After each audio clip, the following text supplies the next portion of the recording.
Boa noite, irmãos. Peço que aqueles que ainda estão em pé, em seus lugares. Vamos estar começando o último culto de missões.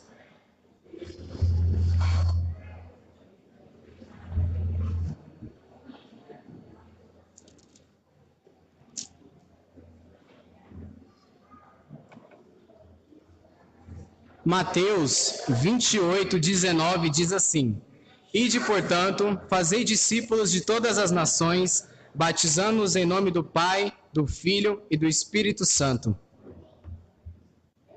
Número 188 do cantor cristão, o Evangelho. Peço que aqueles que podem se coloquem de pé.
Especial com os homens.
419, Mãos ao Trabalho. Logo após esse hino teremos avisos e depois dos avisos a apresentação do coral.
Muito bem, avisos.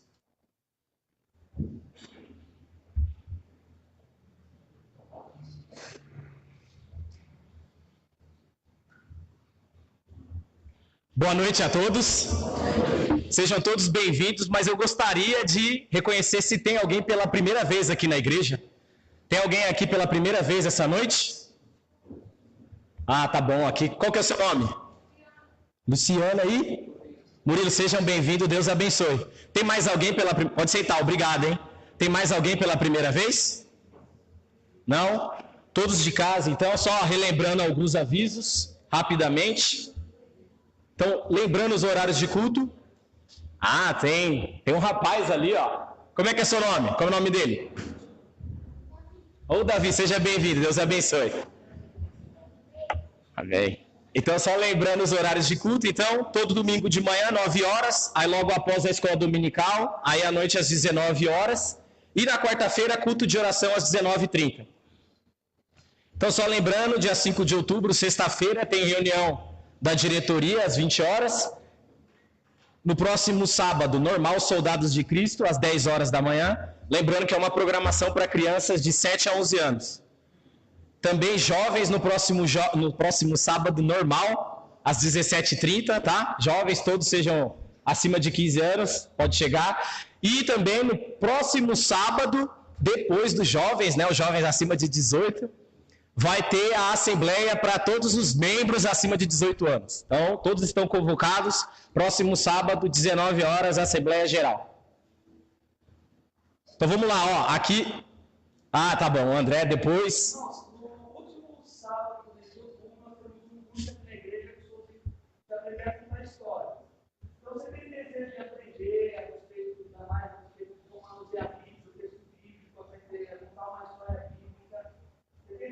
Na escola dominical, no grupo infantil, preparar melhor, está aberta a oportunidade, tá? Quem já participou anteriormente pode vir se quiser. Quem tem interesse em tudo para o grupo, tá? É praticamente o sábado todo, o último sábado do mês de outubro. Bom, obrigado. Tá bom, então. Só procura o André, qualquer dúvida. E aí eu saio do coral no próximo domingo, normal, às 17 horas. E aí no dia 12, dia 13, né, programação para as crianças, lembrando que 12 é aqui na igreja, às 14 horas, né, crianças acima de 4 a 11 anos, lembra, né, se seu filho precisa de ajuda para brincar ou cuidar, você precisa ficar aqui. Se não, você entrega seu filho e depois você vem aqui buscar. E dia 13 vai ser na escola, aqui do bairro, então pode procurar a Adriele, qualquer dúvida, todas as crianças da igreja pode chegar, e a igreja também na escola pode chegar para ajudar, estar lá para fazer. Nós temos convites já, então gostaria de pegar, pode pegar aqui no balcão, Uhum. mas é um convite que você tem que entregar em mãos, não é para pegar, distribuir na portão ou para você entregar para a pessoa. Quem vai ficar responsável para entregar o convite? Adriele? Ah, então tá. Então depois do culto vai ter os convites para o Dia das Crianças, tá bom? Mas qualquer dúvida, pergunta para Adriele. Aí o acampamento de carnaval normal, a inscrição você pode fazer, paga em dia. Então tá, só lembrando agora, membros, sobre o programa. Se você tem dúvida para fazer o seu cadastro no programa lá, que todos os membros precisam cadastrar, você tem que procurar o secretário, o Marcos, pode procurar ele, tá bom? Ou o Natan, né? Você pode procurar. E agora a gente vai orar pelos dízimos e ofertas. E então eu vou pedir para o irmão Wilson. Ora, por favor, pelos dízimos e ofertas. E lembra também as filhas do pastor Wesley, a Ana, Carolina e a Esther. Saúde dela, tá bom?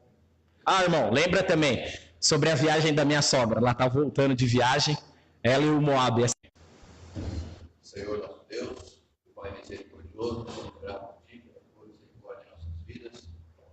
Por hoje, ó Pai, estamos aqui na tua casa para cantarmos louvores a Ti, levar as nossas petições, tua presença, Senhor, e principalmente para Te adorar. Oramos, ó Pai, pela saúde das filhas do pastor Wesley, que eu possa estar cuidando, ó Pai, do irmão, das filhas do irmão, ó Pai, que eu possa estar abençoando. Também oro pela viagem da mãe do irmão Ulisses, que eu possa estar abençoando, Senhor, guardando de todo mal. Leva a Ti também, Senhor, em gratidão, os dízimos e as ofertas que irão dar entrada na Tua casa, pedindo, ó Pai, que o Senhor nos dê sabedoria, nos dê entendimento para podermos administrar e assim suprirmos as necessidades da Tua casa. Somos gratos a Ti, oramos para que hoje haja salvação na Tua casa. No nome santo do Senhor Jesus Cristo, que eu oro e agradeço. Amém. Amém.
Número 443, Eis os Milhões. Peço que aqueles que podem que se coloquem em pé novamente.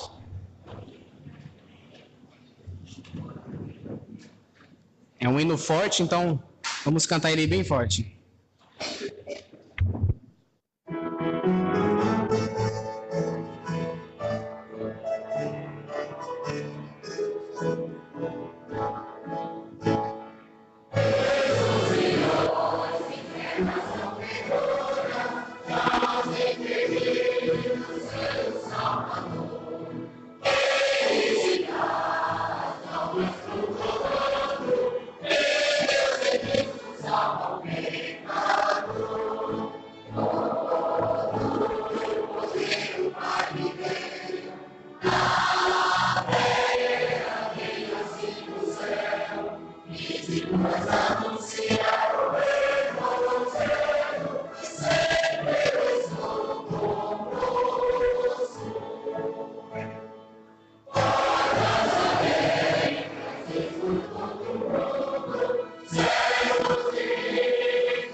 Podem sentar.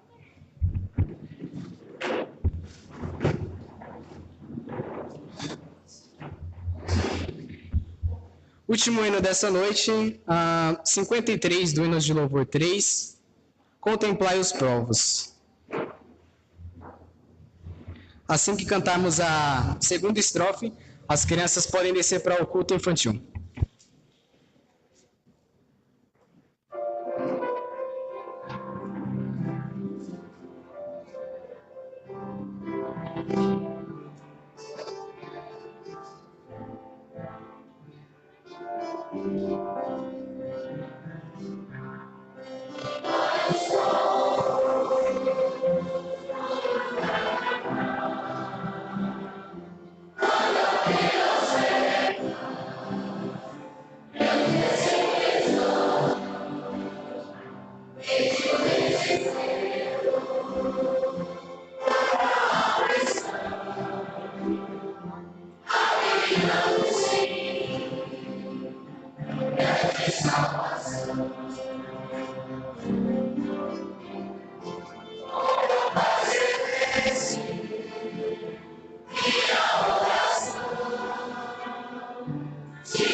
Muito bem, as crianças podem descer, o pastor pode chegar.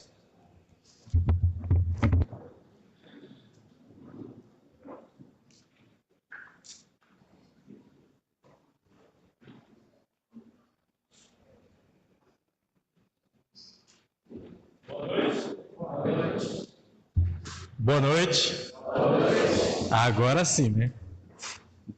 Uma bênção, a igreja está cantando muito bem essa noite. Um grande prazer ouvir a música. E hoje é o nosso terceiro dia de conferência missionária. Sexta-feira tivemos o pastor Alexandre, sábado o pastor Celso, pastor Alexandre em Sorocaba, pastor Celso em Ibiúna. Hoje pela manhã o pastor Marcos Widberg nos falou sobre a necessidade do campo venezuelano. E agora à noite nós temos a honra, o prazer de receber conosco o pastor Miguel, pastor Luiz Miguel Gianelli. Tive o prazer de estudar com ele no seminário. E, se eu não me engano, é a segunda vez já passando por aqui, numa conferência. Então, vou convidar o irmão para chegar. Vai nos desafiar com a palavra de Deus. E também dar um relato do que Deus tem feito ali na obra em Minas, na cidade de Pinhuí, região da Serra da Canastra. Pastor, Deus abençoe. Boa noite, irmãos. Uma grande alegria, uma grande bênção poder estar aqui com os irmãos nessa noite. Mais uma vez, há 2 anos atrás estive aqui na conferência missionária também. Foi um grande privilégio, um momento especial. Fiz bons amigos, tive bons momentos aqui para renovar as forças, me alegrar e continuar o ministério. E agora eu fico muito feliz com a oportunidade de voltar, retornar, participar novamente das conferências, conhecer outros irmãos e testemunhar do que Deus tem feito lá na Serra da Canastra. Agradeço aos pastores pelo convite, aos irmãos pela hospedagem. O irmão André tem me recebido lá, eu tenho dado um pouco de trabalho para eles, mas eles já deram trabalho para a gente lá na Canastra também, então estamos descontando. Mas que Deus possa abençoar a igreja grandemente e os irmãos sempre amem missões, façam a obra do Senhor com alegria, com fidelidade, pregando o Evangelho do Senhor como nós acabamos de cantar. Eu quero começar mostrando algumas fotos, falando um pouco do trabalho. Aqueles irmãos que estavam há 2 anos e viram as fotos vão relembrar algumas coisas, outros vão ver, a conhecer, e todos vão poder ver um pouco do que Deus tem feito ali na Serra da Canastra, tá bom? Muito obrigado, irmão. Então aqui é a minha família, minha esposa Débora e os nossos filhos. A Agnes, a mais velha, ela tem 9 anos, a Annelise, do meio tem 4, e o caçulinha ali é o Luigi, faz 2 anos, quarta-feira. Então, a família especial, a família linda que Deus me deu. E nosso plano era de estarmos aqui todos juntos. Estava tudo certo. E houve algumas coisas que impediram isso. E nós sentimos bastante. A Débora queria muito estar aqui, as crianças também. Mas Deus está no controle de tudo. Esperamos que Deus nos dê outra oportunidade de vir com toda a família para estar aqui com os irmãos.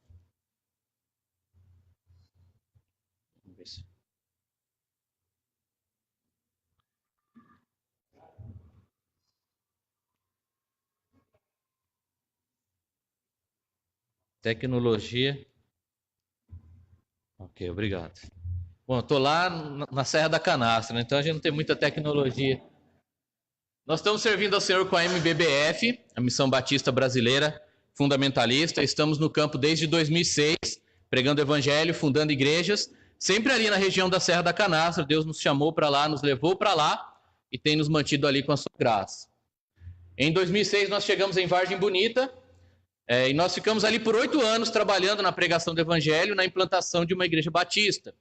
Então é uma cidade pequena, apenas 2.000 habitantes, e é a primeira cidade banhada pelo Rio São Francisco, a cidade mais próxima da nascente do rio que fica ali em cima da serra, aquela montanha no alto ali, é a própria Serra da Canastra.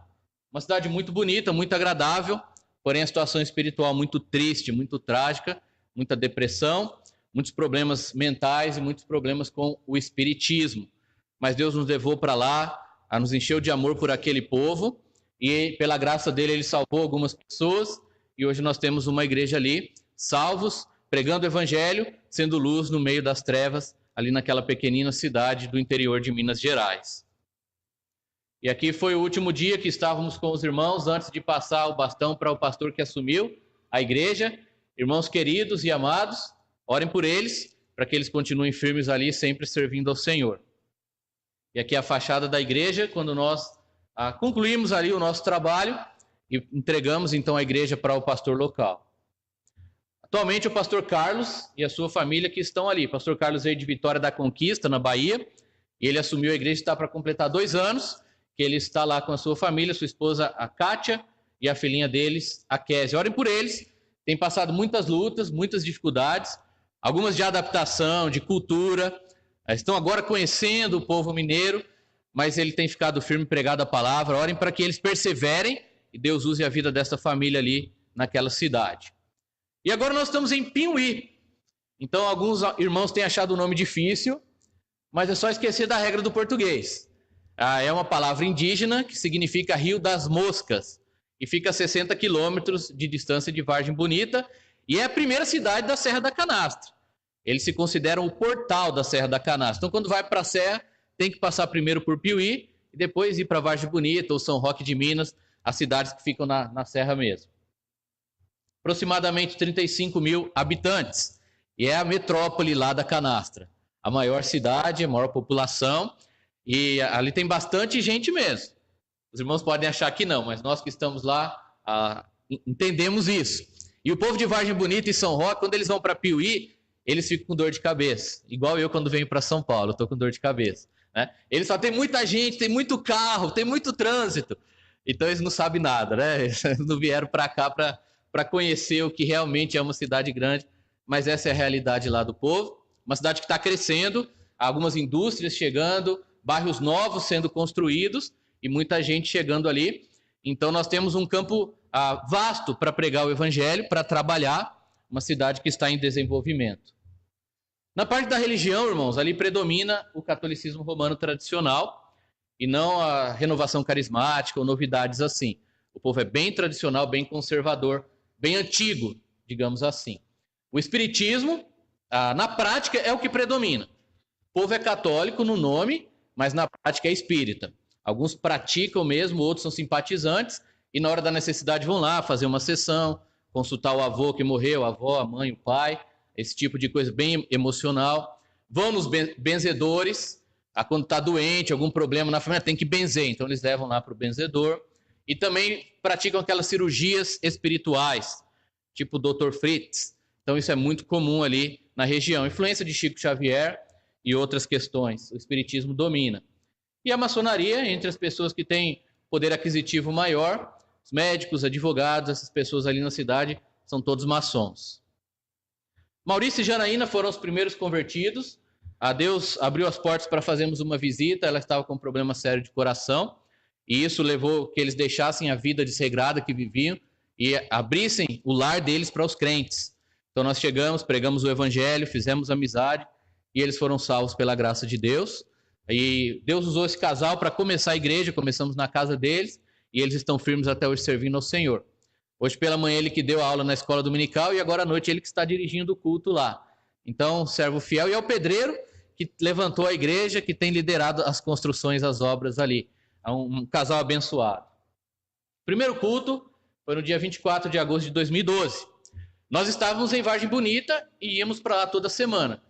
Nessa época, o pastor Luciano, que agora está em Cotia, ele era pastor em São Roque de Minas e nos ajudou bastante no início do trabalho. Culto na rua. A gente levou algumas cadeiras, colocou na rua, na frente da casa. No interior a gente tem essa vantagem. Fechamos metade da rua por nossa própria conta e ali fizemos um culto. Cantamos, pregamos o evangelho e fizemos os primeiros contatos, e assim toda semana. Culto nos lares. A pessoa que abria o seu lar, que tinha interesse, a gente ia, fazia o culto. Às vezes dentro da casa, na varanda, ou na horta, como eles dizem lá. Quintal para o mineiro é horta. Pode ter cimento, piso, é horta. E a gente fazia o culto na horta, ou às vezes na rua, e quando não tinha jeito, dentro da casa mesmo apertado. Foi um tempo muito bom. Toda semana fazendo esse trajeto de 60 quilômetros. E nós começamos a orar por este bairro, chamado Nova Esperança, que era um bairro novo, cheio de casas populares. Então nós vimos ali uma possibilidade maior de abertura. Então, sabe que quando o povo é muito conservador, muito tradicional, é difícil o acesso. Então no centro da cidade a gente não conseguia chegar nas pessoas. E nós vimos nesse bairro uma oportunidade. Muitas crianças na rua, as pessoas construindo, mudando, recomeçando a vida ou começando. Então eles estavam mais abertos até uma nova religião. Então nós poderíamos chegar com o Evangelho de Cristo, fazer amizade, aproximar através das crianças. Começamos a orar para Deus abrir uma porta ali. E aí Deus levou o irmão Maurício e a irmã Janaína justamente para lá. Eles conseguiram uma dessas casas, mudaram-se para lá. E aí a casa deles se tornou o ponto de estratégia, o local, o ponto de pregação local onde nós começamos a trabalhar. E aí toda semana a gente ia para lá. Tinha uma Palio Weekend na época, eu enchia o porta-mala de cadeiras, e a gente chegava mais cedo, fazia visitas, estudos bíblicos, trabalhávamos ali no bairro evangelizando, convidando as pessoas para o culto da noite, e à noite realizávamos o culto na casa desta família. Pouco do trabalho que fizemos nessa época de evangelismo no bairro, juntávamos os jovens de Vargem Bonita e de São Roque de Minas e saímos pelo bairro entregando folhetos, falando de Cristo, convidando as pessoas, fazíamos teatro e tudo que a gente podia de recurso para usar, a gente usava. E por um bom tempo nos reunimos ali, na casa deles, não cabia dentro, então era na horta. E do lado da casa a gente fazia o culto e as crianças saíam com a Débora para o outro lado. Aqui só tinha 2 crianças, uma delas a nossa filha Agnes, mas normalmente era de 15 a 30 crianças, todo o culto. E o irmão Maurício ele fazia questão de fazer uma pipoca, um pouco de mortadela, algum lanche, refrigerante, por causa das crianças que eu falo, não, irmão, não precisa. Não, pastor, tem que fazer, as crianças gostam. Então ele fazia isso por conta dele mesmo e era bem gostoso. Então nós compramos uma casa na cidade, já planejando a mudança, nos preparando. E antes de nos mudarmos, nós nos reunimos lá dentro, como essa foto aqui de cima. Quando nos mudamos, passamos a nos reunir na parte de trás. Tinha um terreno e umas telhas brasilite assim, tudo aberto, não tinha muro, não tinha nada. E a gente fazia os cultos ali. Por um tempo deu certo, mas depois começa o frio, começa a chuva e algumas dificuldades, e a gente precisava de um outro local. Então nós passamos a nos reunir no fundo de uma casa. O meu sogro e minha sogra mudaram-se para lá e tinha esse barracão no fundo.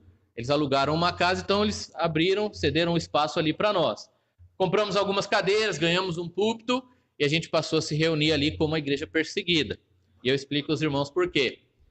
Era na frente de uma Assembleia de Deus já antiga e tradicional na cidade. Nós não queríamos ser antiéticos e já chegar do nada, colocar uma placa Igreja Batista do outro lado da rua, na frente da igreja. Então nós conversamos com os irmãos, falamos, a gente vai chegar quieto, a gente se reúne aqui na garagem, da hora do culto a gente vai para o fundo, lá para o barracão. Então a gente chegava ali, ficava batendo um papo, era um tempo gostoso, dava o horário, atravessávamos a horta, passava por meio da plantação da minha sogra, as crianças pisavam no alface, na couve, era custoso, como diz o mineiro. E aí nós chegávamos lá no fundo. Então dava essa impressão que a gente estava ali disfarçando, depois tinha que ir escondido para o local do culto, né, para ninguém perceber que a gente estava ali. Não era isso, mas parecia. E a gente pôde sentir um pouco. Várias vezes a gente comentava isso, como os nossos irmãos em países perseguidos devem se sentir, como deve ser difícil para eles não ter a liberdade que nós temos aqui de nos reunirmos assim, cantar, pregar e falar do amor de Deus. Foi um tempo muito bom, 1 ano, nos reunimos ali. Salão bem simples, mas começou a ter cara de igreja. Mais algumas fotos. Nessa época juntamos um dinheiro e compramos algumas cadeiras. E organizamos a igreja, que são os membros fundadores. A prefeitura da cidade havia a possibilidade deles nos darem terreno. Conversei com o prefeito, lá é bem fácil chegar no prefeito, nos vereadores, todo mundo conhece. Então, o meu irmão falou, vai lá, pastor, o prefeito dá terreno. E já tinha dado para um monte de gente. Aí justamente quando a gente chegou, ele falou, agora não pode, pastor, porque estão em cima da gente, se eu der terreno eu estou perdido, né? Então a gente não conseguiu o terreno, infelizmente. Ou felizmente, Deus sabe de todas as coisas. Mas organizamos a igreja. Então um advogado, vizinho lá, decidiu nos ajudar, ele fez tudo de graça, e ele falou, isso aqui é meu dízimo para a igreja. Ele não é crente, mas ele quis ajudar de alguma maneira e ajudou muito. E das 3 igrejas da Canastra, a mais nova é a única organizada. Isso é uma bênção que Deus nos deu. Então, como nós não conseguimos alugar salão, não conseguimos comprar terreno, não conseguimos empréstimo para adquirir uma propriedade, Deus nos dirigiu a doar a nossa casa. Nós tínhamos assumido um financiamento, já dado toda a entrada, e Deus falou, não, entrega isso, dá para a obra de Deus, e a gente entregou para ele. Senão o trabalho ia acabar, irmãos. Foi um momento assim, decisivo. Ou a gente fazia alguma coisa, ou o trabalho acabava, porque a gente não tinha mais onde se reunir nas casas, não dava certo, o trabalho estava diminuindo. Então nós entregamos a nossa casa, passou a ser a propriedade da igreja, nós alugamos uma casa no bairro vizinho e passamos a nos reunir ali, decidindo construir no fundo um salão bem grande para as reuniões. E aí ficamos ali dentro, né, enquanto estava a construção, e começamos a construção no terreno na parte dos fundos. Nós pensamos que ia caber entre 50 e 70 pessoas. Quando levantamos as paredes, vimos que cabia mais de 100. Então ficou bem maior do que a gente imaginava. Um pouco do progresso da construção. O irmão Maurício é o pedreiro que liderou a obra. O irmão Newton, outro irmão da igreja, é servente, e eu era o auxiliar do servente, e aí a gente pôs a mão na massa, e os irmãos de São Roque e Vargem Bonita vinham nos ajudar em mutirões. Em momentos específicos, eles tiravam um sábado, um feriado, para estar lá com a gente trabalhando. Depois, através de ofertas que recebemos de fora, fizemos os muros, o portão, colocamos uma plaquinha feia ali, provisória, né, só por um tempo. E aqui os irmãos podem ver como ficou por dentro. Antes de rebocar, a gente já passou a reunir lá dentro, entende? Levantou as paredes, colocou a telha, a gente já foi para lá. E a gente estava feliz da vida. Agora tinha um espaço, não tinha porta, não tinha janela, não tinha nada. Mas podia chover, a gente tinha onde se reunir, podia trazer visitantes. Então, depois fomos trabalhando aos poucos, né, arrumando o chão, as paredes. E foi um espaço muito bom que Deus nos deu. Ficou um salão em L. Aquela sala ao lado, no futuro, vai ser usada para a escola dominical. E caso numa conferência ou se a igreja crescer demais, dá para usar o púlpito assim, deixar na quina e aproveitar os dois lados do salão. Depois nós fizemos a placa definitiva, Igreja Batista Nova Esperança, por causa do bairro e porque Cristo é a nossa verdadeira esperança.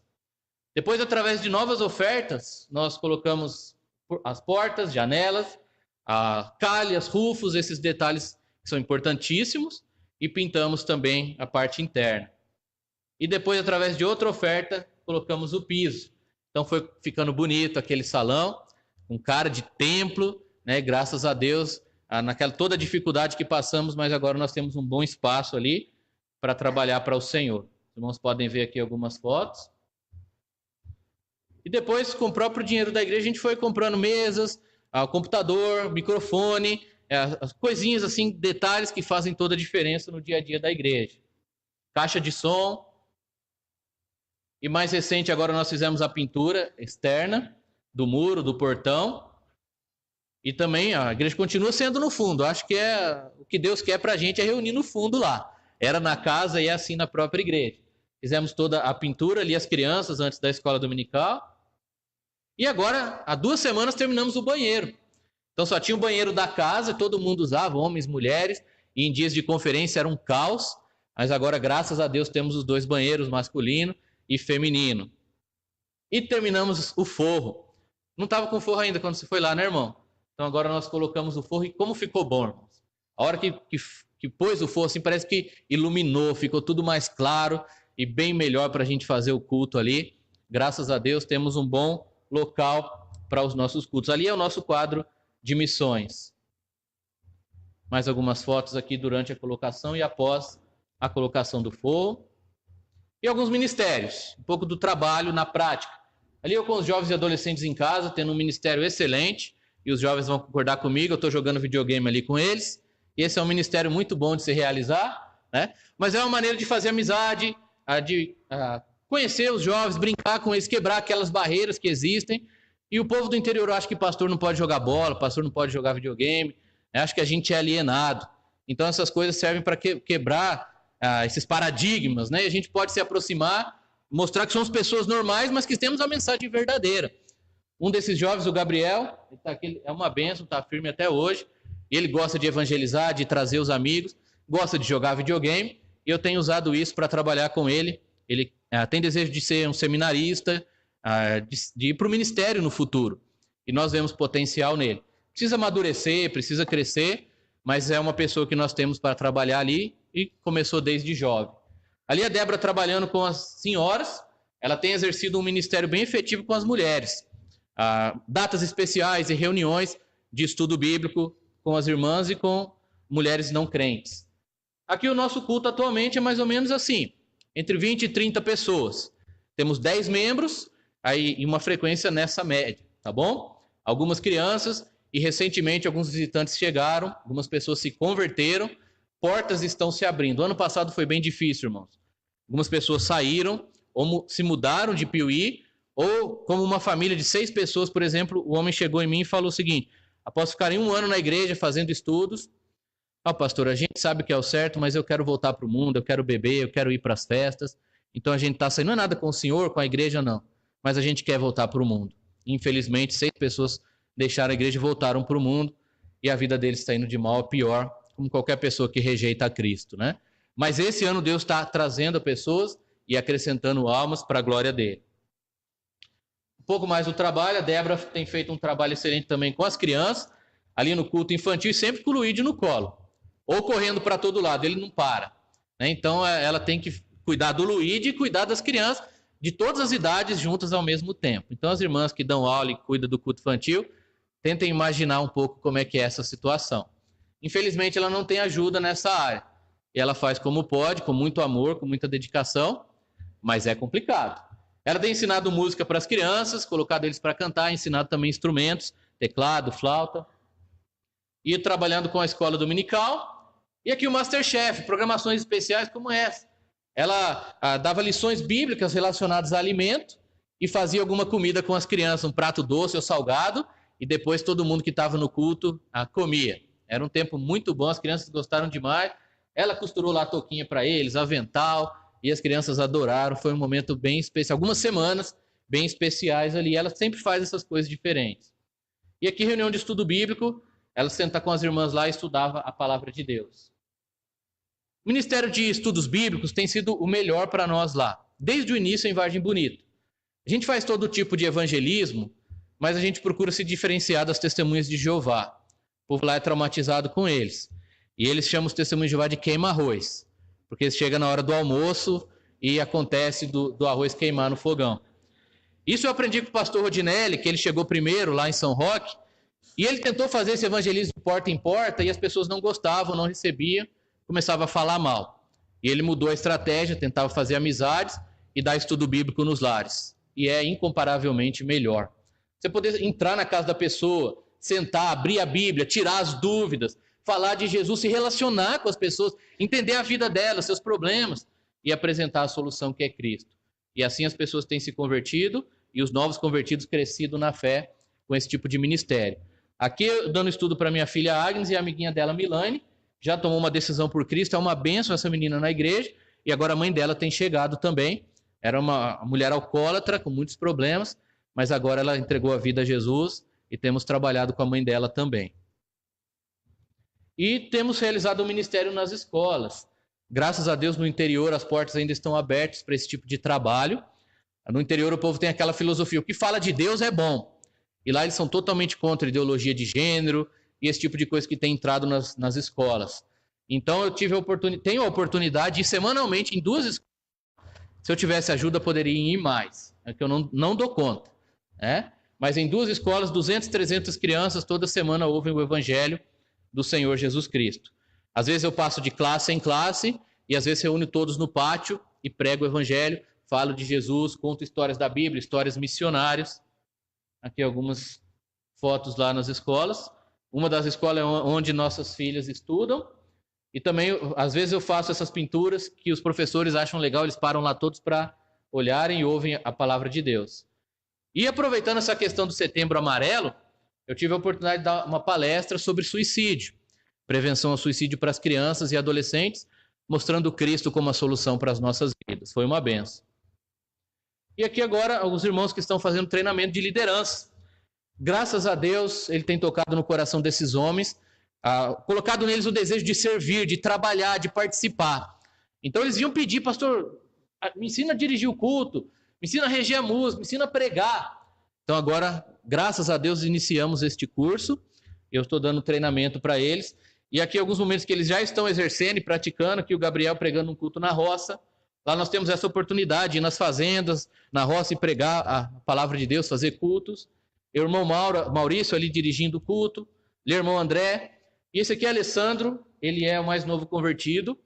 Ele veio de Divinópolis, que é uma cidade maior lá próxima a Belo Horizonte. Mudaram-se para Piuí, ele e sua esposa Luana. E eles vieram dos Mormons. Então ele estava um pouco frustrado com a religião e algumas dificuldades na vida. E meu sogro convidou, ele foi para a igreja, bem no dia que o irmão André estava dando o curso lá sobre o dilúvio. Então eles chegaram um pouco tímidos, aparentemente não tinha nada a ver, né, estudar sobre o dilúvio, uma pessoa visitante, mas Deus tocou no coração deles naquele momento. Eles tiveram interesse, voltaram, estão indo todo o culto, entregaram a vida ao Senhor Jesus. E eles estão desejosos de trabalhar, têm muitos dons, muitos talentos. E o que podemos dizer que trouxeram de bom da antiga religião é o desejo de sair pregando.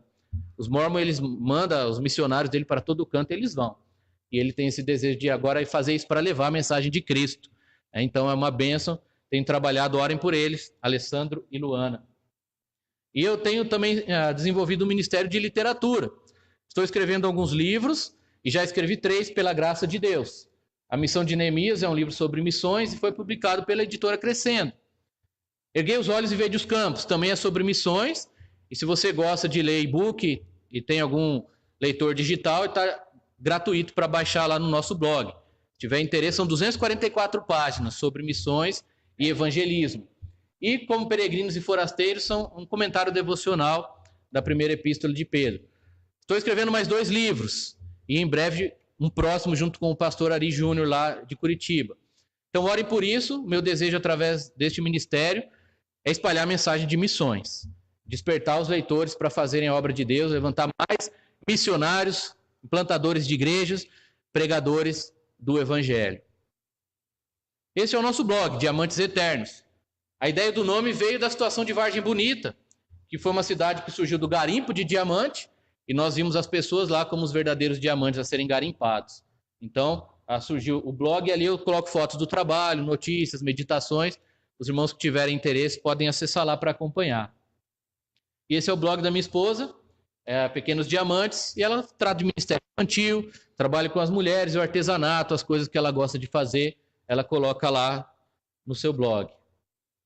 Os nossos planos, irmãos, é continuar pregando a palavra de Deus. A gente está ali para fazer isso. Como eu conversei com o irmão André, às vezes a gente tem que pôr a mão na massa e construir também. Não era para ser a tarefa primordial de um missionário, mas muitas vezes nós não temos escolha. Mas a nossa prioridade ali é pregar o evangelho, ensinar a palavra de Deus e falar de Jesus para aquele povo. Orem por isso. Nós vamos continuar fazendo isso enquanto Jesus nos der saúde, condições enquanto ele não voltar. A continuar discipulando, edificando a igreja com o ensino da palavra e terminar a construção do local. Agora falta pouco. A parte interna já concluímos, precisamos agora apenas pôr o piso e cobrir a parte externa. E depois orar para Deus providenciar uma casa pastoral também, para assim nós partimos para outra cidade, não necessariamente mudando de Piuí, mas tem cidades ao redor que ainda não tem nenhuma igreja, não conhecem nada do evangelho. Doresópolis, Pimenta, Capitólio, que é uma cidade turística a 20 quilômetros de Piuí, não tem pregação do verdadeiro evangelho, então nós temos orado por essas cidades, pedindo que Deus abra as portas para começarmos novos trabalhos ali na região. Sobre os pedidos de oração, eu peço oração pela salvação de almas, de vidas ali na região, e os 2 últimos aqui, a saúde da nossa família. Orem por Débora, orem por mim e pelas crianças. A nossa vida está bem corrida, irmãos, então nós temos feito muitas coisas. A Débora tem costurado para ajudar no sustento. Inclusive ontem, durante a reunião aqui entre os homens, fizeram a pergunta sobre o sustento. E alguns ficaram espantados e até um irmão veio falar comigo, pastor, eu nunca vi um pastor falar que tem 100% do sustento. Então nós temos 100% no sentido para viver. Não está faltando nada, a gente está conseguindo pagar as contas e tem comida na mesa, mas incluindo o trabalho da Débora. Ela tem se dedicado muito e costurado. Há um ano e meio atrás, eu estava catando latinha na rua, porque o nosso sustento estava lá embaixo. Graças a Deus não estou precisando fazer mais isso. Deus levantou outras igrejas e o sustento melhorou. Mas boa parte é por causa do trabalho dela. Em relação aos livros, não dá dinheiro, irmão. Se você quer ser escritor, só dá trabalho. É gostoso, eu gosto de escrever, eu tenho prazer nisso. Eu fico feliz com a mensagem que eu posso transmitir. Mas isso não ajuda em nada no sustento. Mas o que a Débora tem feito ajuda. Só que nós temos 3 filhos, esse trabalho nas escolas, a igreja nós ajudamos ainda a Vargem Bonita, o pastor Carlos lá.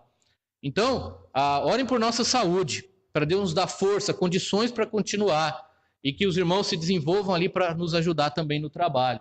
Nos proteja do mal, nos ataques de Satanás e das lutas que são muito grandes. Nós pedimos que os irmãos orem por nós nesse sentido. Por favor, é o meu pedido, o nosso pedido, orem por nossa família. Orem para que Deus nos ajude, nos capacite. Seja o nosso apoio. Nós estamos lá na linha de frente, em Minas Gerais, mas precisamos do apoio dos irmãos em oração para a gente dar conta de realizar a tarefa que Deus nos confiou. Amém? Por favor, abram suas Bíblias em Atos 18. Atos, capítulo 18.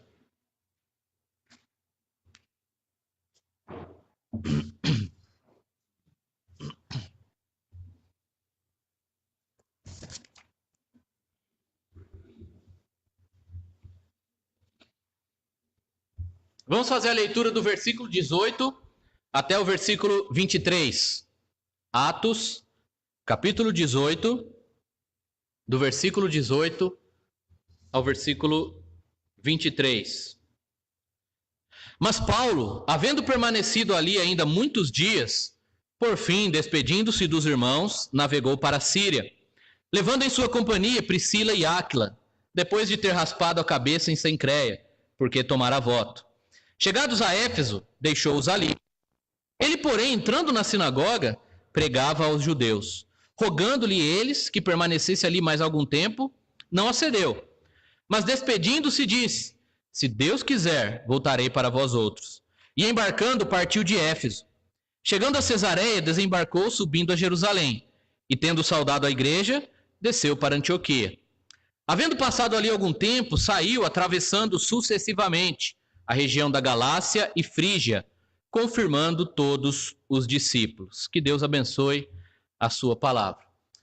Irmão, sabe quando nós concluímos uma tarefa, uma etapa na nossa vida, e a gente tem aquele sentimento de missão cumprida? Seja em casa, na igreja, no trabalho, na escola, a gente cumpre uma etapa, termina um projeto, termina uma obra. Chega um momento de formatura, ou, por exemplo, uma conferência missionária. Os irmãos estão concluindo essa conferência tão abençoada. Logo, daqui a pouco termina a conferência. Quando nós terminamos algo assim, normalmente grandioso, o nosso sentimento é missão cumprida, dever cumprido, graças a Deus. Acabou. E a nossa vontade é de relaxar, descansar e não fazer mais nada. Só que é assim na prática? Pode ser assim na prática? Não é. Quando nós estamos estudando e a gente chega no ponto de formatura, em qualquer etapa, é hora da formatura, é aquela alegria, aquela festa, pega o diploma, terminei, concluí, e aí acabou tudo. Não, é aí que está começando. Começa uma nova etapa e fica mais difícil ainda, uma nova fase. No trabalho, aqueles que têm que realizar e concluir determinados projetos, têm que entregar e toda aquela dedicação, aquele esforço, sacrifício, completa a obra, seja a construção de uma casa, ou um projeto gráfico, ou seja lá o que nós trabalhamos, que você trabalha. E você termina aquilo, ufa, graças a Deus, e recebe. Agora eu vou descansar. Não, tem que começar outro projeto logo em seguida. Na vida, no dia a dia, por exemplo, quando está apaixonado, quer conquistar a moça quer conquistar o rapaz, e é toda aquela dedicação, aquele sacrifício, consegue conquistar, né? Ufa, graças a Deus, agora acabou. Não, agora tem que casar, né? Tem que preparar o casamento, e é muito gasto, é muita dificuldade, é muito plano. E aí casa, ufa, agora sim, tudo certo. Não, aí começam os problemas. Começa a luta, e aí é todo o trabalho para desenvolver o amor, o sacrifício, o relacionamento, e as dificuldades dos ajustes, e aí o casal vai conseguindo, e quando estão bem ali, estão curtindo o casamento, vem o filho. E às vezes vem 2, vem 3, como no nosso caso. E aí a gente tem que aprender a cuidar das crianças.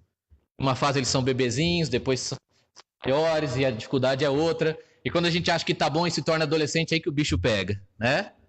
E dá mais trabalho, depois são jovens e querem casar, e tudo assim na vida. Quando a gente pensa que terminou, na verdade, está começando. Só que na vida cristã, muitos de nós temos feito o contrário.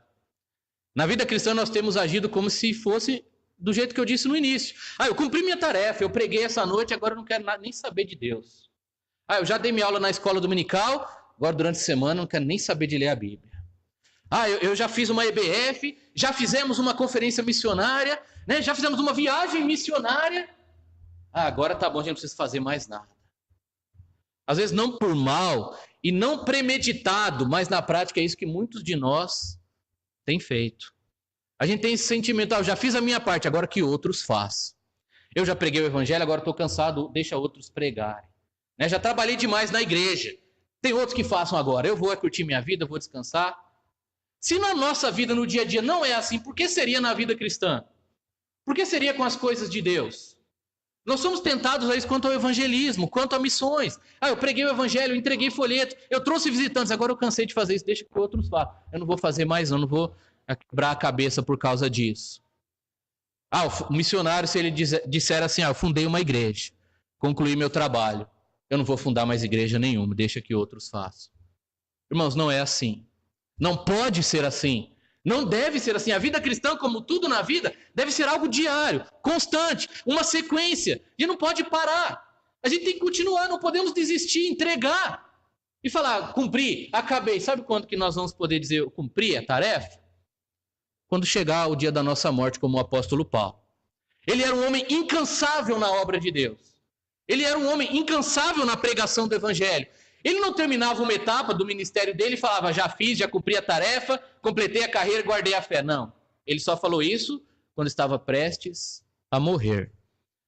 Ele pregava o evangelho numa cidade, dava frutos, fundava uma igreja, ele partia para outra cidade, normalmente expulso de lá, fugindo, escondido. E ele chegava na outra cidade, ufa, agora eu vou descansar. Não, ele começava a pregar de novo, passava por tudo de novo. E aí ele terminava essa etapa e fazia novamente. Ele era incansável, ele era constante. E nós temos que seguir o exemplo de Paulo.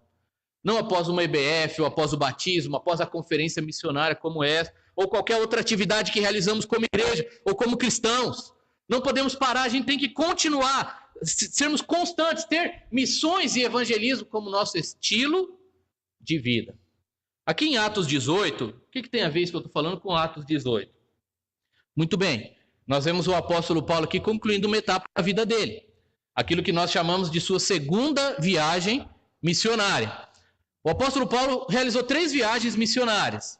3 viagens grandes e uma última viagem para Roma, onde ele ficou até o fim, até a sua morte. E aqui ele está concluindo a segunda viagem, saindo de Corinto, onde ele fundou uma igreja, foi perseguido, ganhou almas para Cristo, ensinou a palavra, e enfim ele teve que sair de Corinto, deixou ali a igreja, depois de um tempo escreve 2 cartas, era uma igreja grande, uma igreja problemática e tal, mas ele terminou aquela etapa e agora era hora de voltar para a sua igreja enviadora. Ele tinha que passar por algumas cidades no caminho, tinha que passar em Jerusalém, ele sempre gostava de passar em Jerusalém, e depois ir para Antioquia, dar o relatório, ter um tempo de comunhão, renovar suas forças para continuar o seu ministério. Então ele está terminando essa etapa, terminando a segunda viagem, e viajando rumo à sua igreja local, à sua igreja enviadora. E ele leva um casal, a Áquila e Priscila, que ele conheceu ali em Corinto, fez amizade, e ele leva aquele casal com eles. Paulo gostava de trabalhar em equipe, ele sempre queria ter amigos junto dele, ele não queria trabalhar sozinho, só quando era extremamente necessário. Então, nessa viagem de volta, olha só, ele está viajando para voltar para a sua igreja, seria as férias do missionário, as férias do apóstolo Paulo. O momento dele prestar relatório, rever os irmãos, descansar a cabeça, renovar as forças para continuar, porque ele não queria parar. E sabe o que ele faz na viagem, durante o caminho, até chegar em Antioquia? Ele prega o evangelho. Ele fala de Cristo. Nos momentos que ele tem que parar numa cidade, ele entra na sinagoga e fala do amor de Deus. Anuncia a mensagem do Messias. Ele fala do Senhor Jesus Cristo. E ele fortalece os crentes, onde já tem igreja, ele passa e fortalece os irmãos. Então ele está trabalhando. Ele está pregando, ele está fazendo missões o tempo todo. Na vida do apóstolo Paulo, a glória de Deus estava em primeiro lugar. A pregação do evangelho, o desejo de ver almas salvas, convertidas a Cristo, era prioridade na sua vida. Não era algo para fazer esporadicamente. Não era algo para de vez em quando desse vontade, ou quando fosse obrigado por outros, como muitas vezes nós somos. Era seu estilo de vida, sua rotina. O apóstolo Paulo era incansável na pregação do evangelho, e nós devemos ser incansáveis, irmãos, na pregação do evangelho de Jesus Cristo.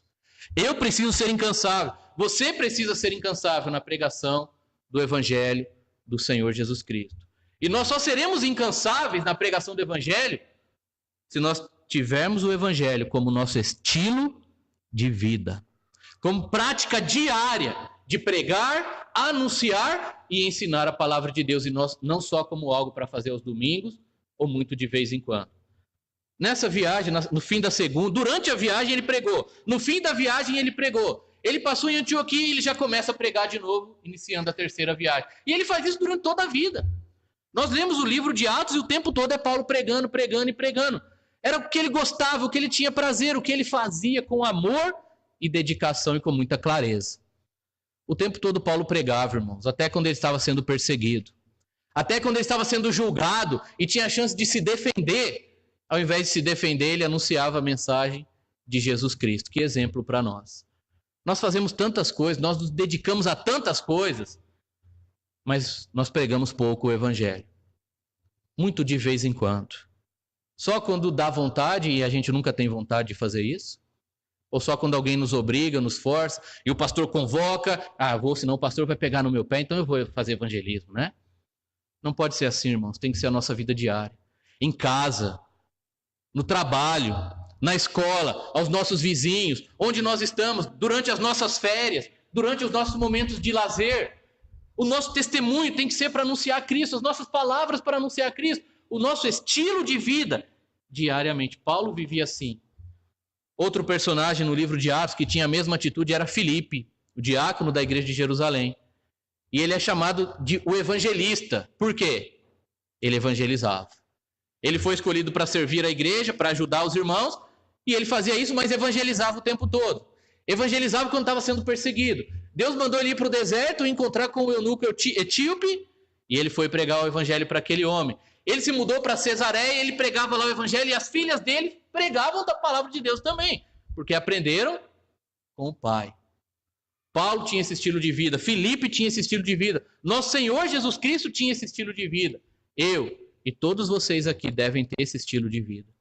Nós temos que ser incansáveis na pregação do evangelho, tendo a mensagem como nosso estilo de vida, como nossa prática diária.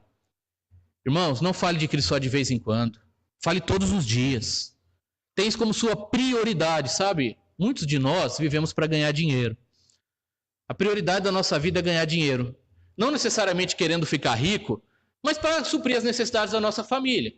E a nossa vida se resume a isso. Eu vou trabalhar e vou ganhar dinheiro. Quando der, eu falo de Cristo.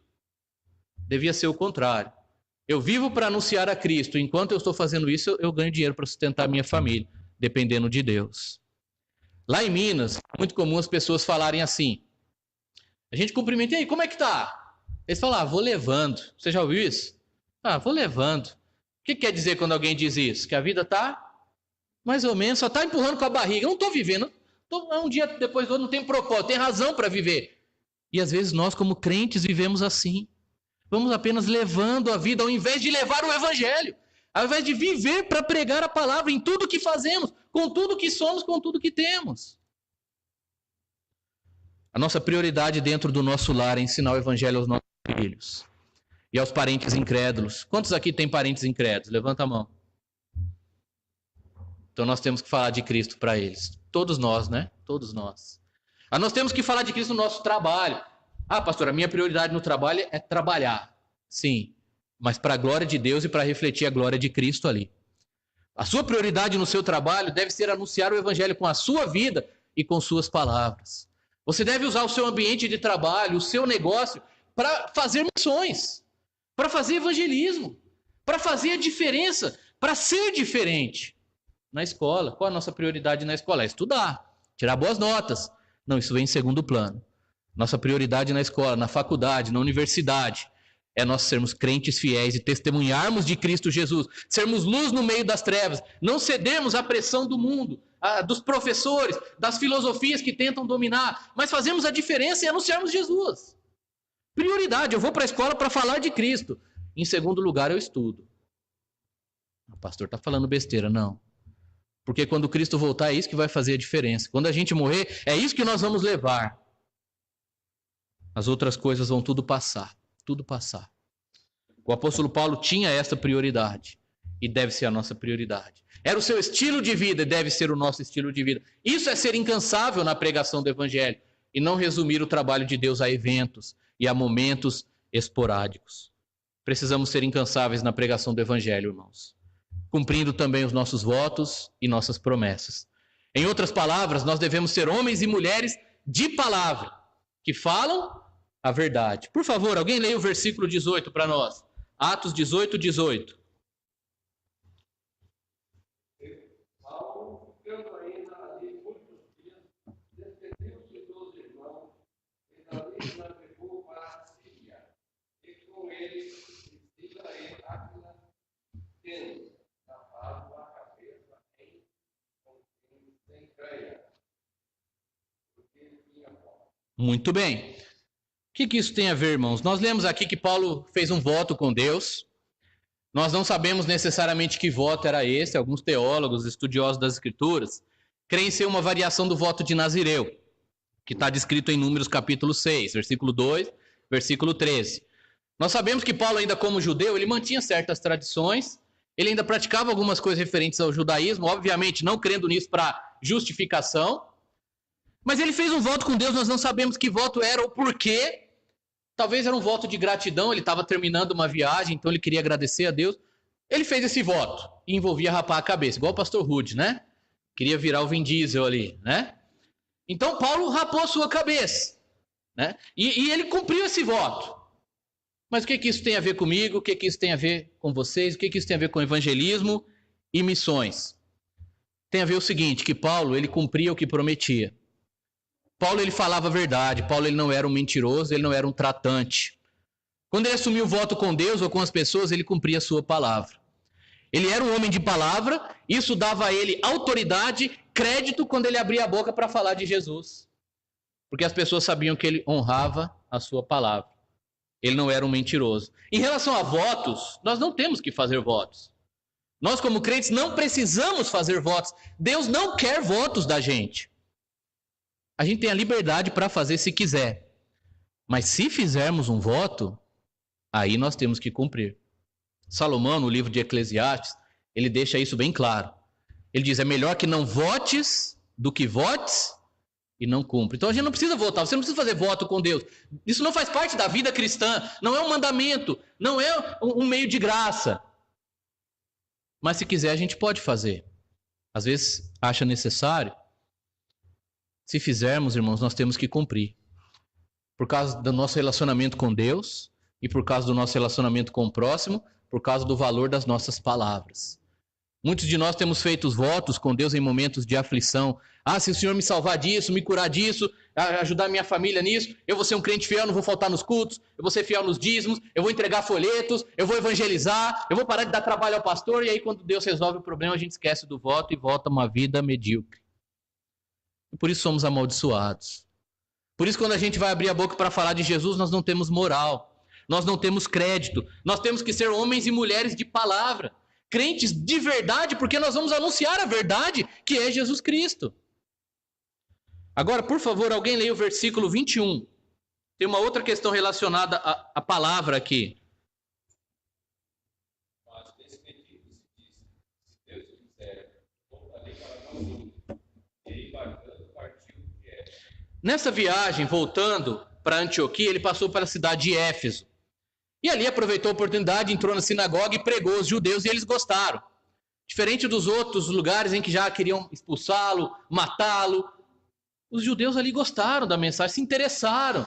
E eles queriam que Paulo continuasse, eles pediram, fica aqui com a gente, ensina mais. Insistiram com ele, ele falou, não posso. Você vê, ele estava decidido, ele precisava concluir aquela viagem, mas ele disse, se Deus quiser, eu volto.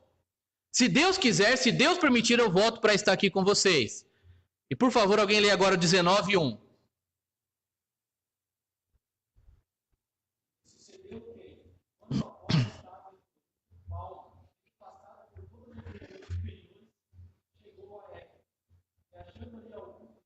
Muito bem. Algum tempo depois que ele passou em Jerusalém, passou em Antioquia, onde ele estava agora? Em Éfeso. Ele cumpriu a sua promessa. Ele cumpriu a sua palavra. Lembra, ele fez como o Tiago nos disse, que nós não devemos fazer, eu farei isso amanhã, farei isso, aquilo e aquilo outro. Não, se Deus quiser, farei isso e aquilo. E ele falou, se Deus quiser, eu volto. Deus quis e ele voltou. E agora ele estava de novo em Éfeso, para pregar para aquelas pessoas, para falar de Jesus, para exercer o seu ministério ali. Ele não foi para outra cidade, ele foi para onde ele tinha prometido que ia. Paulo era um homem de palavra. Quando ele chegou em Éfeso, ele encontrou uns discípulos e depois foi para a sinagoga. O fato é o seguinte, as pessoas que o receberam viram que ele era verdadeiro. Eles devem ter olhado e falado, olha, aquele homem que passou aqui, que pregou, que estava falando que se Jesus é o Messias, ele voltou. Ele está aqui igual ele falou para a gente, ele cumpriu sua promessa. Irmãos, isso faz toda a diferença no campo missionário. Se nós falamos a verdade, as pessoas veem que podem confiar em nós. E elas vão dar crédito à nossa palavra, à mensagem do evangelho que pregamos. Se somos mentirosos, a gente não paga as nossas contas. Se não honramos nossos compromissos, se em coisas pequenas a gente diz que vai, que faz e não faz, como é que eles vão crer em algo relacionado à eternidade e à salvação de suas almas? Se a gente não fala a verdade em coisas pequenas do dia a dia, e as pessoas não vão acreditar em nós, em algo tão grande quanto a fé, então nós não podemos ser mentirosos, porque o pai da mentira é Satanás. Nós temos que falar a verdade. Se você promete para alguém que vai buscar para o culto, busque a pessoa. Se você promete para alguém que vai fazer uma visita, alguém que está passando um problema, ou que está doente em casa ou no hospital, você fala, eu vou lá te visitar. Faça de tudo e vai. Se você prometeu emprestar um livro para um novo convertido, ou para uma pessoa que está interessada em aprender a verdade, empreste esse livro. Coisas básicas, pequenas, mas quando a gente faz toda a diferença, quebranta o coração e começa a desenvolver um relacionamento e dar abertura para pregarmos o Evangelho. Nós temos aprendido isso e vivido isso no campo missionário. Se as pessoas veem que podem confiar em nós, elas dão ouvido à nossa mensagem. Se nós agimos como muitos pastores ou líderes religiosos que conhecemos, que já passaram por lá, pela região, que são tratantes, nada que a gente fale vai ter efeito, porque a nossa vida não mostra isso. Lá em Vargem Bonita, a fama dos pastores lá era que não ficavam 2 anos na cidade. E quando nós chegamos em 2006, nas primeiras semanas já ouvíamos isso. Esse pastor aí não dura 2 anos. O pastor não aguenta, não vai durar 2 anos, ele vai embora daqui. E aquilo foi até uma motivação para a gente ficar. Eles vão ver, a gente vai ficar. Deus vai nos ajudar. E nos 2 primeiros anos, sabe qual que era a vontade da gente? Ir embora de lá. Nós fomos tentados, pressionados. Era difícil, irmãos. 2 anos sem nenhuma conversão. Na verdade, uma conversão apenas, a Dona Negra. E depois ninguém mais se convertia. E era culto, e era trabalho, e era evangelismo, e era visita. E a gente sentou e falou, vamos embora. Não vamos não, vamos aguentar. Deus nos trouxe para cá, Ele abriu as portas, Ele vai abençoar. E as pessoas têm que ver que a gente está aqui, que a nossa mensagem é séria, não dura 2 anos apenas. E depois do 3º ano em diante, as pessoas começaram a se converter. Porque eles viram que o pastor Miguel e a Débora, aqueles missionários que estavam lá, não eram mentirosos. Ainda no 1º ano de ministério, nós tivemos que fazer uma viagem para Caçapava, para o meu concílio e para o ingresso na missão em Curitiba. Então era uma viagem longa, ficaríamos fora 2 meses. No dia que a gente foi para a rodoviária, preparamos tudo, deixamos um substituto, avisamos os irmãos, foi todo mundo lá para a rodoviária, aí chorando. E a gente pensou, mas por que vocês estão aqui? Porque vocês vão embora, vão abandonar a gente, vocês não vão voltar. Não, nós vamos, fica tranquilo. Não, vocês vão voltar para São Paulo, não vão querer voltar mais para cá. E a gente falando, mesmo a gente falando e insistindo, eles não acreditaram. Só acreditaram quando a gente voltou, depois de 2 meses. E ficaram até espantados. Puxa, eles falaram a verdade, eles voltaram mesmo. Porque outros pastores de outras igrejas já tinham feito isso. Eu vou voltar, mas nunca voltaram e deixaram o povo na mão. Nós não podemos ser assim, mentirosos. Se a gente fala que vai para um lugar, a gente tem que ir. Se a gente fala que vai fazer alguma coisa, a gente tem que fazer. Se a gente assume um ministério na igreja, assume uma responsabilidade. Se a gente faz uma promessa aos irmãos, para os incrédulos, para Deus, nós temos que cumprir. Nós temos que falar a verdade e viver a verdade. Nós não podemos ser tratantes, mentirosos. Paulo, ele falava a verdade. Honre suas promessas, honre suas palavras e cumpra para depois podermos pregar o evangelho no dia a dia. E por último, irmãos, nós devemos ser incansáveis na pregação do evangelho, apesar das inevitáveis e dolorosas separações que acompanharão esse processo. Olha o versículo 18 e 19 mais uma vez. Mas Paulo, havendo permanecido ali muitos dias, por fim, despedindo-se dos irmãos, navegou para a Síria, levando em sua companhia Priscila e Áquila, depois de ter raspado a cabeça em Cencreia, porque tomara voto. Chegados a Éfeso, deixou-os ali. Ele, porém, entrando na sinagoga, pregava aos judeus. Na vida cristã e na obra missionária, nós vamos ter que passar por separações. Nós vamos ter que enfrentar a dor da saudade. E muitas vezes nós vamos ter que estar longe das pessoas que amamos, das pessoas que gostamos, da nossa igreja, de irmãos queridos, senão a gente não faz missões. Senão a gente não prega o evangelho. Se a gente quiser estar sempre junto, a gente vai ir contra a vontade de Deus. Em toda a história da humanidade foi assim, ele sempre quis que o povo se espalhasse, e quando o povo tentou se juntar lá na Torre de Babel, Deus frustrou os planos e mandou cada um para um canto. E para o povo de Deus, para a igreja também sabe que o plano de Deus não é que a gente fique inchando e inchando. Deus quer que a gente se espalhe. E não espalhar por brigas, por divisões, porque não gosta dos irmãos, mas sim porque a gente ama, queria estar junto, mas sabe que precisa estar longe para ganhar novos irmãos, para pregar o evangelho e para fundar novas igrejas, para que a glória do nosso Deus se espalhe pelo Brasil e pelo mundo. Mas se a gente ficar todo mundo junto, a gente não faz isso. Paulo, ele fundou a igreja em Corinto, ele amava aquela igreja, ele amava aqueles irmãos, ele sofreu muito por aqueles irmãos, Mas ele cumpriu a missão dele ali e chegou o tempo dele partir. E ele teve que se despedir. E despedidas nunca são fáceis, nunca são boas. Sempre envolve dor, sofrimento, lágrimas. Mas ele teve que partir. É a obra de Deus. Ele precisava fundar outras igrejas, visitar outras cidades, alcançar mais pessoas com o evangelho. E durante todo o livro de Atos eu tenho lido, eu tenho estudado. E é cheio de despedidas, irmãos.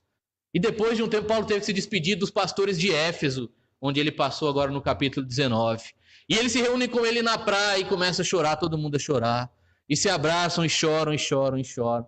Mas Paulo tem que partir, porque ele tinha que cumprir a missão dele, pregar o evangelho, fazer o que Deus queria que ele fizesse.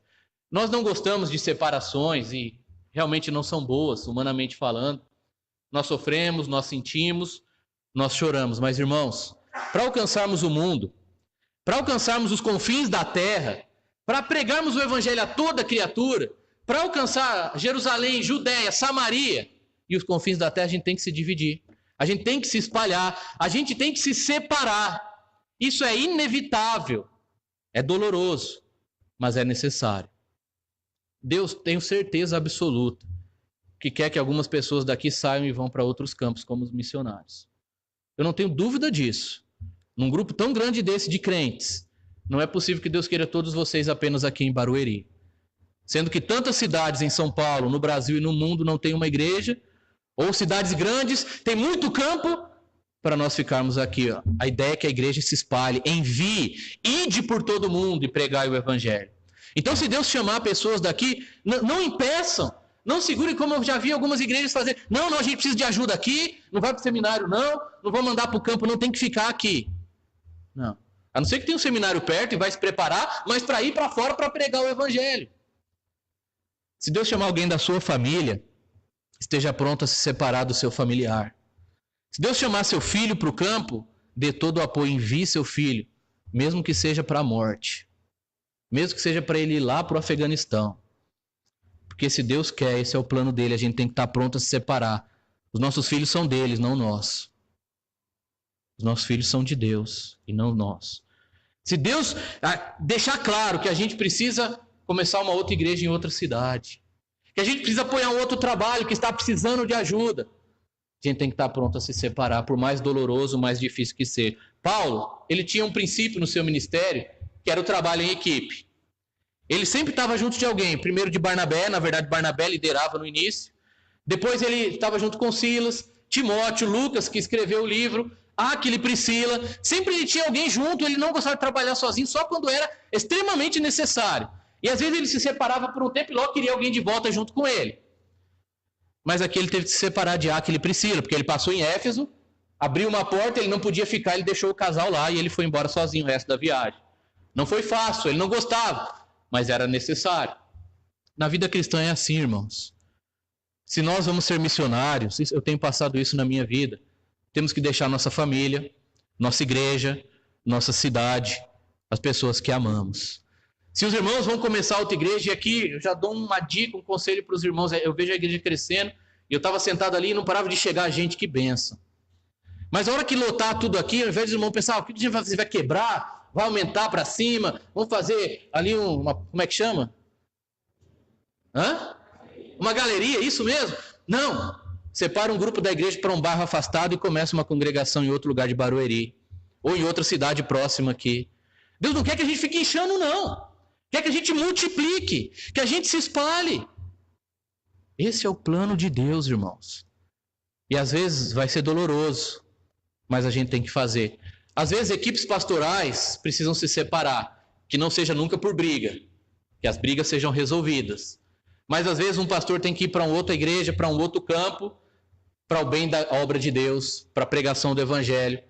Isso tem que acontecer. Às vezes a igreja tem que se separar, às vezes a família tem que se separar. E missionários como eu, irmãos, têm sentido isso na pele. A gente funda uma igreja e é tanto amor, a gente sacrifica tanto, se envolve tanto com as pessoas, e aí chega um tempo que tem que ir para outra cidade. Quando nós tivemos que sair de Vargem Bonita, irmãos, foi doloroso. Foi como uma facada no coração. Nós não queríamos deixar aqueles irmãos, nós amávamos aqueles irmãos. Mas a igreja estava pronta. A igreja já estava formada, já podia ter o seu pastor, e Deus abriu uma porta em outra cidade e as pessoas lá não tinham Jesus. O que a gente ia fazer? Vamos continuar aqui porque a gente gosta desses irmãos, ou vamos pregar para os outros que estão perdidos indo para o inferno? Nós decidimos ir. Choramos e choramos. Os irmãos choraram também. Como Paulo, quando se despediu das igrejas que ele amava e que ele fundou. Mas se a gente não faz isso, outras pessoas continuam sem Cristo. Outras cidades continuam sem igreja. A glória de Deus continua presa no mesmo lugar que a gente está, em vez de se espalhar pelo mundo. Irmãos, nós temos que ser incansáveis na pregação do Evangelho, apesar das separações que vão acontecer. A gente não deve ficar aqui o tempo todo junto. Um dia estaremos juntos, na glória, no céu, por toda a eternidade. Mas aqui é a hora de se espalhar. Eu tenho lido a história de William Carey. Eu contei a história dele nas escolas recentemente. E eu comecei a ler alguns livros que davam outros detalhes da história dele. Quando ele decidiu ir para a Índia como missionário, o pai dele falou: "Você é louco, meu filho, eu não vou te apoiar de jeito nenhum. Como é que você vai fazer um negócio desse com a sua família?" A esposa dele falou: "Eu não vou, se você quiser você vai sozinho, eu vou ficar aqui na Inglaterra."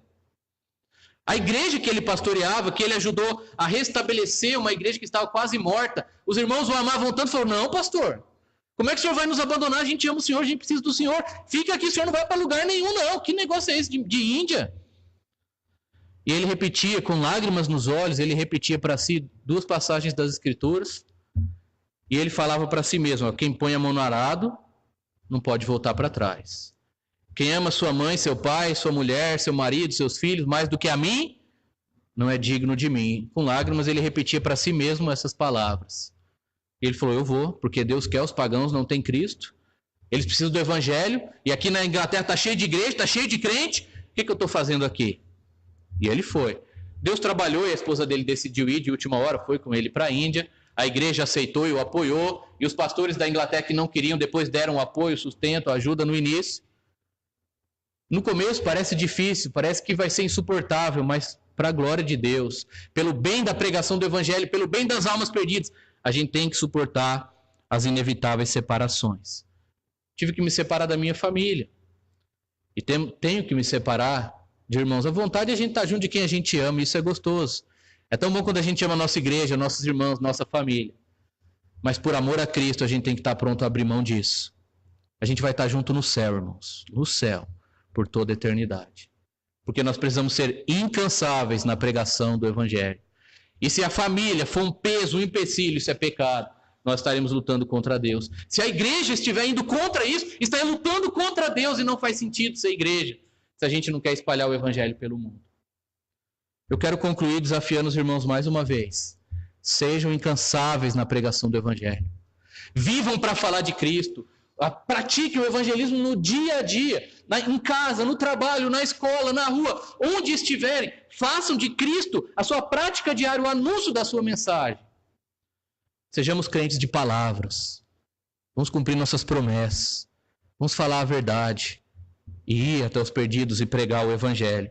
Estejamos prontos às separações, à dor da saudade, por amor a Cristo, por amor às almas. Eu quero terminar com uma história que eu ouvi semana passada, uma história real que marcou muito, e relacionada à pregação do Evangelho, aos votos e a ser incansável. Tudo que acabei de falar, tudo que a Bíblia nos diz aqui. Um homem lá de Sydney, na Austrália, tinha uma vida no pecado. E Cristo o salvou por sua graça.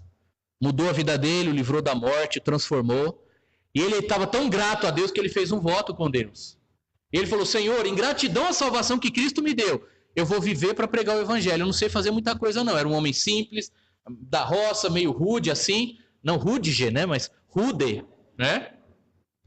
E o que ele quis fazer? Ele disse: Deus, eu vou entregar folhetos no aeroporto de Sydney todos os dias da minha vida, enquanto eu tiver saúde, enquanto eu viver.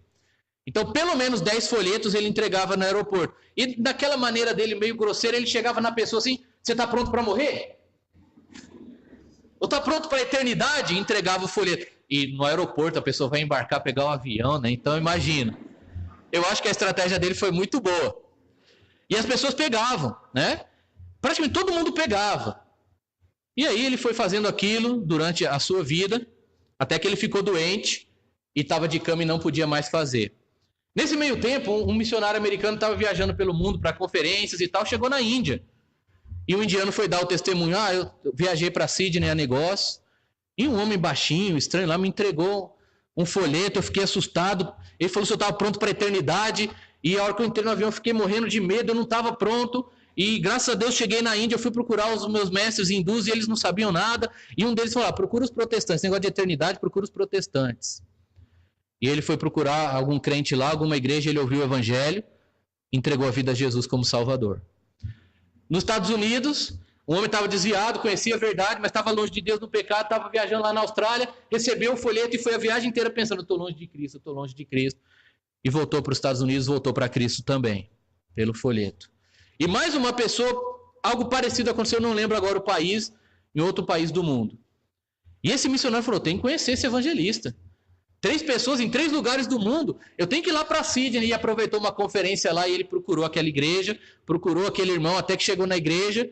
E o pastor falou, olha, é o irmão mesmo aqui da igreja, o irmão tal, mas ele não faz mais isso, ele está doente, ele está velhinho na casa dele. E deu o endereço, o pastor foi lá.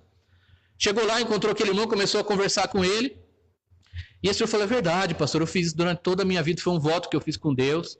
E pelo menos 10 folhetos eu entregava todo dia no aeroporto.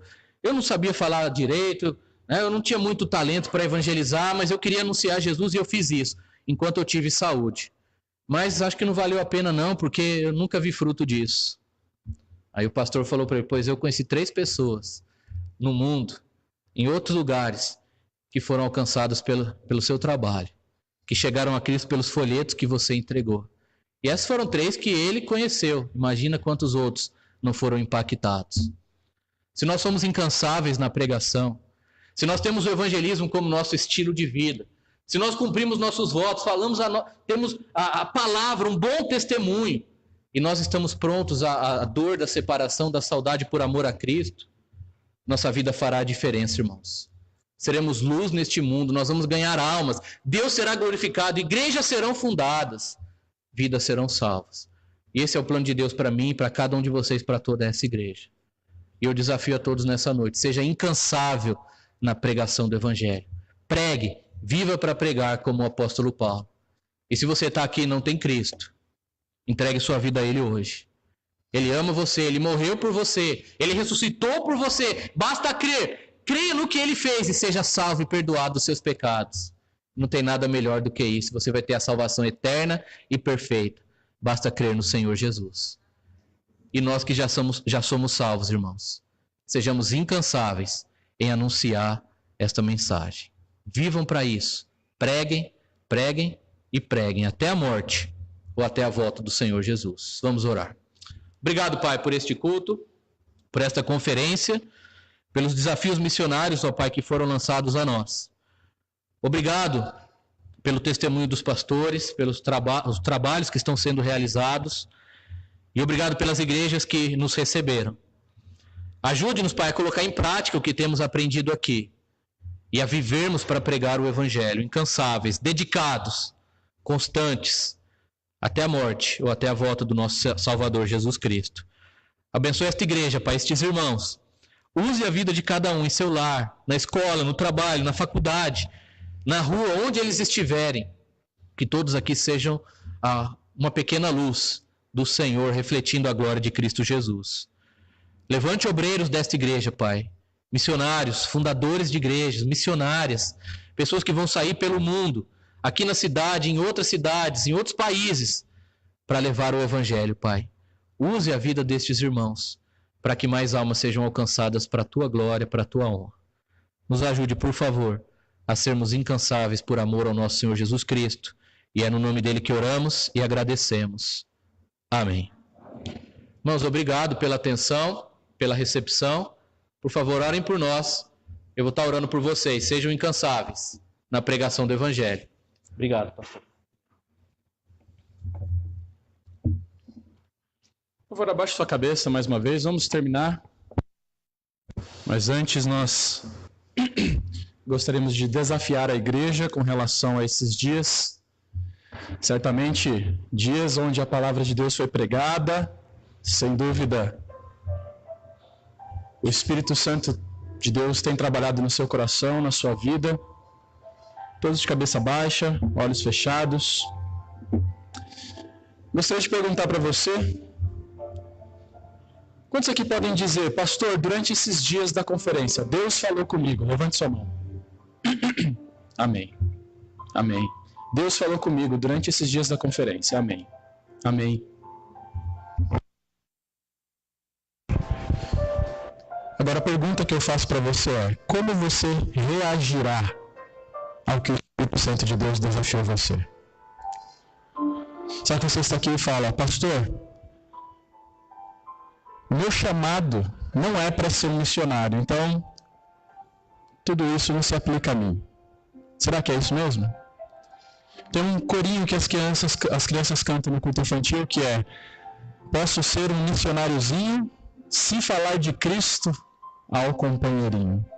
Todos nós temos a responsabilidade de sermos missionários enquanto estivermos aqui nessa terra. A grande comissão diz, enquanto nós estivermos indo, nós devemos fazer discípulos.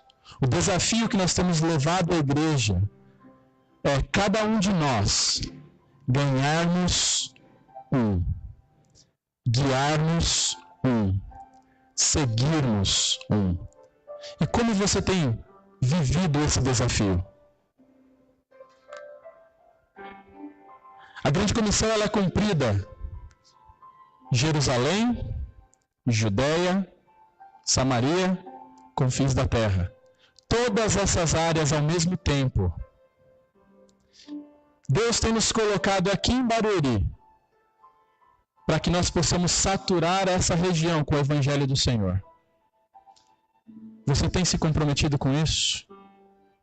Nessa noite eu gostaria de desafiar você a se unir a cada um de nós aqui, para que nós possamos cumprir com a responsabilidade do Senhor de saturar a nossa região aqui com o Evangelho. E se você está aqui pronto nessa noite a se comprometer conosco, de juntos nós podemos evangelizar e levar o Evangelho das boas novas aqui no nosso bairro. Levante sua mão para que nós possamos orar juntos por esse compromisso. Amém. Amém. Amém. Amém. Amém. Que bênção. Amém. Amém. Amém. Amém. Amém. Que cada um de nós possamos cumprir essa responsabilidade que Deus tem nos dado, de fazer discípulos, de sermos discípulos que fazem discípulos. E se no meio de nós Deus estiver chamando você para uma obra específica, não hesite em atender esse chamado. Se Ele tem te chamado para Jerusalém, amém. Mas se Ele tem te chamado para a Judéia, Samaria e até os confins da terra, saiba que você está numa igreja que vai te apoiar e orar por você e te ajudar naquilo que tiver ao nosso alcance. Será que tem alguém aqui nessa noite que fala, pastor, Deus tem falado no meu coração. Eu ainda não sei como, mas Ele tem me chamado talvez para uma obra específica. Ore por mim. Levante sua mão para que nós possamos orar juntos. Tem alguém? Amém. Pode baixar. Amém. Pode baixar. Fala, pastor, Deus tem me chamado para uma situação, um lugar específico. Ore por mim. Amém. Pode baixar. Amém. Pode baixar. Talvez você está aqui nessa noite e fala, pastor, eu não conheço o Evangelho. Estou visitando, estou ouvindo muito essa questão de Evangelho, da graça de Deus, ser discípulo, mas a verdade é que eu não sou um discípulo de Cristo.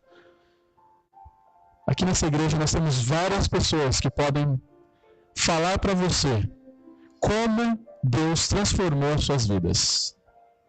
Não saia daqui com essa dúvida. Procure-nos. Nós estamos prontos a te ajudar e apresentar para você o Evangelho da salvação. Não saia daqui com essa dúvida. Enquanto nós cantamos, vou convidar você a ficar em pé. Contemplar os povos. Se você deseja chegar até a frente, consagrando a sua vida ao Senhor, você pode fazer daqui da frente um altar. Venha até aqui, ajoelhe, faça a sua oração, consagre sua vida ao Senhor. Contemplar os povos.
Deus, nós agradecemos a Ti pelo tempo que nós tivemos nessas conferências, pelos desafios que nós recebemos, ó Pai.